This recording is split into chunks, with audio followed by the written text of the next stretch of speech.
رمضان الخير مستبقا والقلب يشتاق دوما أنت تروينا يا درة الكون طاهر نبض خافقنا فالجرح كبلنا الحمد لله ذي الجلال والإكرام الكريم المنان القائل في كتابه فمن زحزح عن النار وأدخل الجنة فقد فاز. أما بعد، إنكم في شهر عظيم الأمر جليل القدر، هو من أشرف أوقات الدهر. عباد الله، ألا تشتاقون للجنة ونعيمها وظلالها؟ ألا تجدون ريح الجنة ونسيمها؟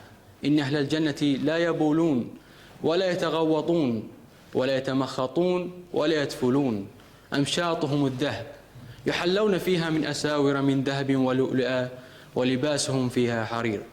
هم وأزواجهم في ظلال على الأرائك متكئون، لهم فيها ما يشاءون خالدين لا يبغون عنها حولا.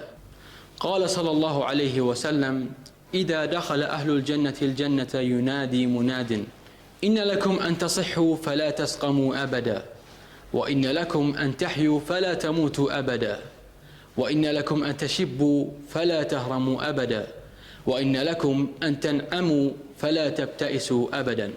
فذلك قوله عز وجل: ونودوا أن تلكم الجنة أورثتموها بما كنتم تعملون.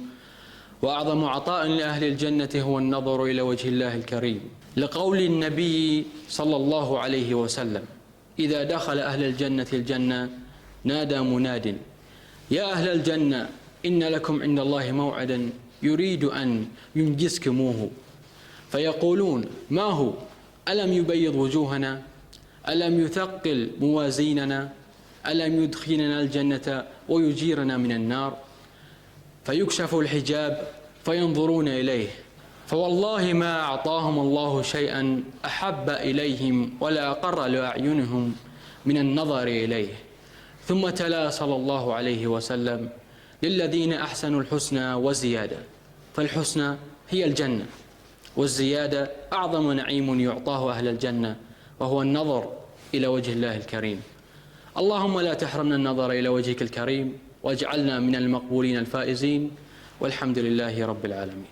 باغي الخير هذا شهر مكرمة فاصدح به خيرا يمحو الشياطين.